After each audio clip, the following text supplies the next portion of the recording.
2026 সাল একটি ঘটনাবহুল বছর।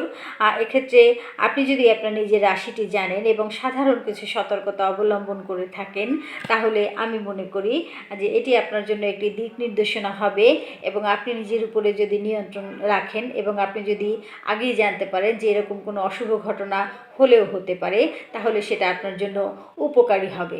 26 সালে আপনার রাশি অনুযায়ী কোন কোন অশুভ ঘটনা ঘটতে পারে এবং আপনার কোন কোন বিষয়ে সতর্কতা নেওয়া জরুরি, সেগুলো আমি একটু সাধারণ আলোচনায় আপনাকে তুলে ধরবো।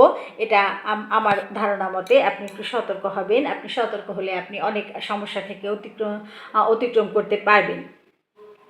আপনার যদি মেষ রাশি হয়ে থাকে, তাহলে হঠাৎ রাগ ও সিদ্ধান্তহীনতা আপনার বাড়বে। কর্মক্ষেত্রে বিরোধ, আইনি ঝামেলা হবে, মাথা রক্তচাপ সংক্রান্ত সমস্যা হবে। সেক্ষেত্রে আপনার জন্য পরামর্শ হচ্ছে আপনি দ্রুত সিদ্ধান্ত নেওয়া এড়িয়ে যাবেন। ঝগড়া ও ঝুঁকিপূর্ণ কাজ থেকে 100 হাত দূরে থাকবেন।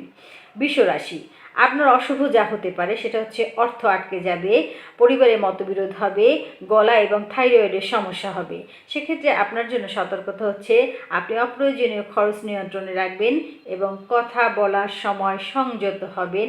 একটা কথা বলার আগে আপনি 100 বার চিন্তা করে বলবেন। মিথুন রাশি, আপনার জন্য অশুভ দিক হচ্ছে আপনি ভুল বোঝাবুঝি এবং প্রতারণার শিকার হবেন।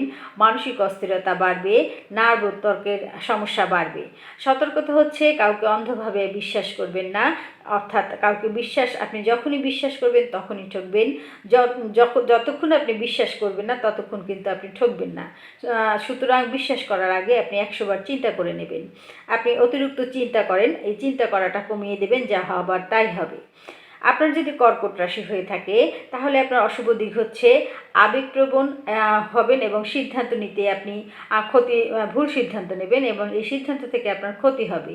পরিবারে মনোমালিন্য হবে, পাকস্থলীর সমস্যা হবে। আপনার জন্য সতর্কতা হচ্ছে আবেগ নয়, আপনি যুক্তিতে সিদ্ধান্ত নেন, আপনি নিরপেক্ষভাবে সিদ্ধান্ত নেন। আপনি খাদ্য অভ্যাসের দিকে বিশেষভাবে যত্ন রাখুন। আর সিংহ রাশির অশুভ দিক হচ্ছে অহংকারের কারণে আপনার সম্মানহানি হবে, উচ্চ পদস্থদের সাথে দ্বন্দ্ব হবে, আর হৃদযন্ত্র, পিঠে ব্যথা ইত্যাদি সমস্যায় আপনি ভুগবেন। আপনার জন্য সতর্কতা হচ্ছে আপনি নম্রতা বজায় রাখুন, অতিরিক্ত দায়িত্ব এড়িয়ে চলুন এবং আপনার ব্রেন থেকে ইগো সমস্যাটিকে দূরে সরিয়ে দিন। কন্যা রাশি, আপনার অশুভ দিক হচ্ছে অতিরিক্ত দুশ্চিন্তা করা। আপনি কর্মস্থলে চাপ বাড়বে, অন্ত্র ও স্নায়ুর সমস্যায় ভুগতে পারেন। আপনার জন্য সতর্কতা হচ্ছে সব কিছু নিখুঁতভাবে করা যাবে না। আপনি সব কিছু নিয়ে ওভার থিঙ্কিংয়ের সমস্যা থেকে বেরিয়ে আসুন, আপনি বিশ্রাম নিন, আপনি নিজেকে সময় দিন।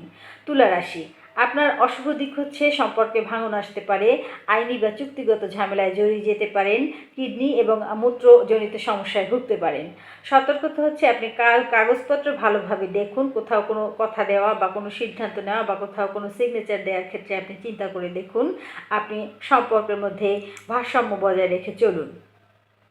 বৃষ রাশি, আপনার অশুভ দিক হচ্ছে আপনার গোপন শত্রু দ্বারা আপনি ক্ষতিগ্রস্ত হবেন, মানসিক চাপ বাড়বে, যৌন এবং মূত্র সমস্যায় ভুগবেন। আপনার জন্য সতর্কতা হচ্ছে কাউকে নিজের দুর্বলতা আপনি কখনোই বলবেন না এবং অন্যের প্রতি আপনার সন্দেহ করার বাতিক থাকলে সেটিকে কমিয়ে দিন। ধনুরাশি, আপনার অশুভ দিক হচ্ছে ভুল সিদ্ধান্তে ক্ষতি, ভ্রমণে দুর্ঘটনা, লিভার বা হাঁটুর সমস্যা। আপনার জন্য সতর্কতা হচ্ছে আপনি অতিরিক্ত আত্মবিশ্বাস এড়িয়ে চলুন, আপনি ভ্রমণে সতর্ক থাকুন এবং নিজের প্রতি অনেক বিশ্বাস করে যে কোনো বড় একটা ঝুঁকি নিতে যাবেন না যেন। মকর রাশির অশুভ দিক হচ্ছে কাজের চাপ বাড়বে, সাফল্য দেরিতে আসবে, হাড় ও দাঁতের সমস্যায় ভুগতে পারেন। এক্ষেত্রে আপনার জন্য সতর্কতা হচ্ছে আপনি ধৈর্য বজায় রাখুন, শরীরের যত্ন নিন।